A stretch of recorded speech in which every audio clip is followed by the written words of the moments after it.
Flip TV Plus.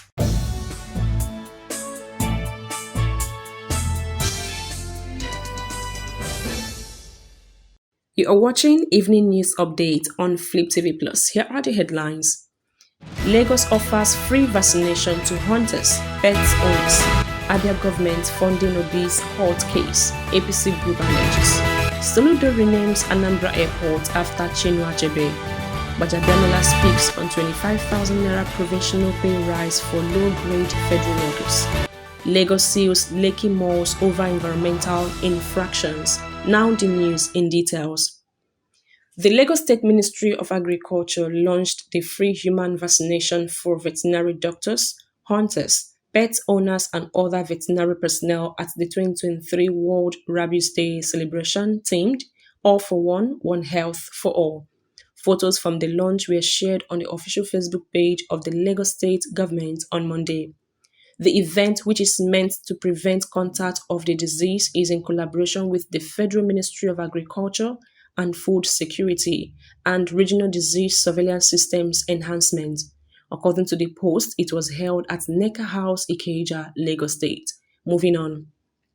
Stakeholders of the All Progressives Congress APC under the aegis of Abia Interest Group have warned Governor Alex Otti of Abia State to stop allegedly funding the legal case of the Labour Party's presidential candidate, Peter Obi. Alex Otti is the only serving governor on the platform of the Labour Party, but the leadership of the Labour Party revealed that there was no iota of truth in the claim, saying that the former Anambra State Governor Peter Obi is funding his legal battle alone. Obi, who came third in the 2023 presidential election, is currently challenging the victory of President Bola Tinubu in court. The development is coming barely 24 hours after the national president of the Nigerian Union of Local Government Employees, Ambali Olatunji, also accused the Abia State governor of meddling in the affairs of NULGE in the state. Olatunji also lamented that the union was unhappy with Otti over his alleged recent imposition of his stooges as the executives of the union in the state.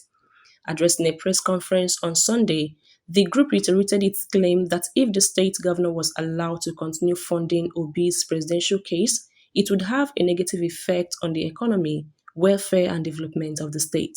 Reacting, National Legal Advisor of Labour Party, Kehinde Edun, said Obi did not need anyone to fund his legal battle. Edun also kicked against the report, saying it was obviously peddled by those who were jealous of Otti's giant strides in the state. In other news, the Anambra State Governor, Professor Chukwuma Charles Soludo, has announced the renaming of the Anambra State International Airport after the late literary icon, Professor Chinua Achebe. Soludo disclosed this on Sunday during the Independence Day celebration at Dr. Alex Ekwueme Square in Awka, the state capital, pronouncing that the airport will now be called Chinua Achebe International Airport, Umueri, moving forward. In terms of brick and mortar, legacy is about impact on human life and human civilization. That is why those who have been celebrated for centuries are not those who built artifacts, but those who changed the course of history. Achebe was not a president or governor or minister. He did not build bridges or roads or airports, but he will outlive most presidents, governors, and ministers in our minds. Achebe gave the African literature an identity and a voice. In a way, he rightly reconstructed and refined who we are, and we will never forget. Indeed, he was not just an Anambra hero, nor a Nigerian hero. Chinua Achebe was an African and global hero, and yet largely unsung at home. Achebe rejected Nigeria's national honors twice in protest against what he perceived as injustice to his home state, Anambra.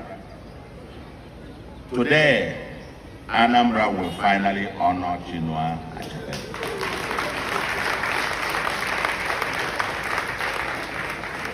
After wide consultations, it became evident that there is a broad consensus that no one is more deserving to be named after the first airport in Anambra State than Anambra's all-time greatest literary gift to the world, Chinua Achebe. We know that with the escalating population of Anambra will probably need 2 more airports in the future. But this first one, consequently, we are committed to rename the Anambra International Cargo and Passenger Airport Umueri to Chinua Achebe International Airport Umueri.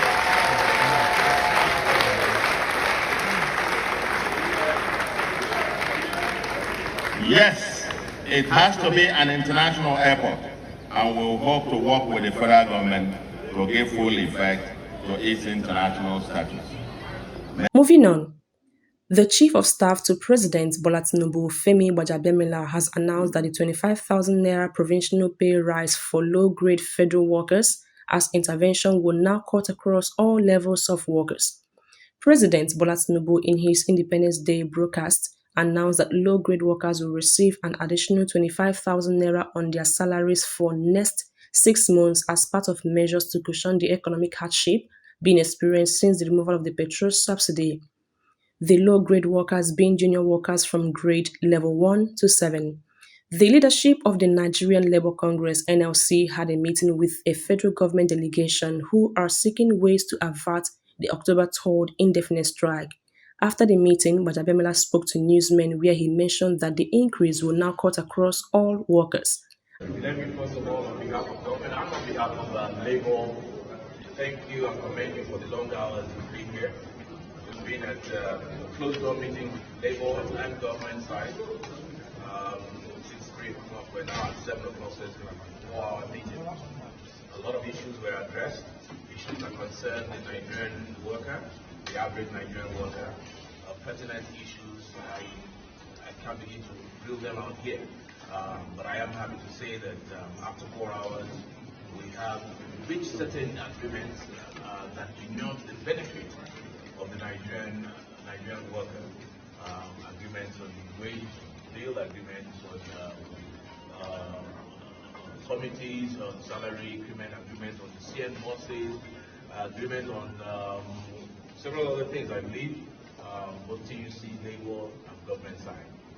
We will hopefully expect that Labour will call the meeting of their various branches and executive tomorrow to present the agreements that have been reached.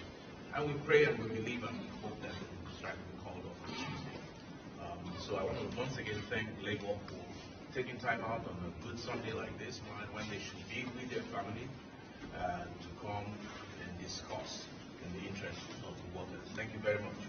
Can we have some details of we'll give you. The Minister of Information is here. He has all the details and he will get those things across to you. I believe the President, Labour, and the acting TUC President have a word to say. Okay. I don't have much to say than what the Chief of Staff have said. We have been meeting. We have looked at almost all the issues, all the promissory notes of the government. We looked at how to translate them to reality, and we've been working. And then we are going to take those promises to our organs. Of course, you know these people here just wake up and review and follow up action. So, like he said, I hope that our organs will have a look at them and give us a fresh mandate on what needs to do. It's a simple one. Before the TUC, I must quickly clarify something that can't be clarified now, and we also must thank Labour for that keen observation. Twitter, there's a lot of chatter on Twitter about the issue of low income workers only falling into the category of the wage, and they supported that, and that is we did communicate with the president, and we quickly did say and agree that all categories of workers will be given the wage bill. There's nothing like low income, mid income, or high income. I think that is what the clarification tonight. Make you live. Okay, thank you.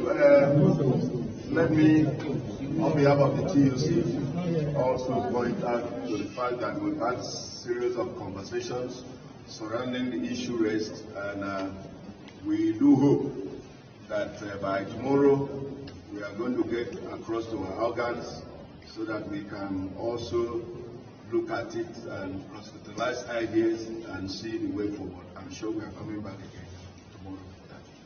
Thank you. I must also say, moving forward, it's very important for us to underscore something. Labour and government are not adversaries. Labour and government are working, at least moving forward, in partnership for the good of the common man. That's important to us. Are you reconvening tomorrow? After our Organs. And finally, the Lagos State Ministry of Environment and Water Resources has sealed several malls in the Lekki area of Lagos State for environmental infractions. Commissioner of the Lagos State Ministry of Environment and Water Resources, Tokunbo Wahab, made this known on his X page on Sunday. Sharing photos from the site, Wahab tweeted, "After the extensive inspection of Lekki Phase 1 on Saturday, 30th October 2023, I ordered the seal-off of Nenlox Mall, The Place Brassers Place, Admiralty Mall, Undeveloped Land, C-Mart Supermarket, Frisia Foodies Restaurant, Nectar Beauty Hub and Cello Lounge due to various environmental infractions." And that'll be all for now. Thanks for staying with us on Evening News Update on Flip TV Plus.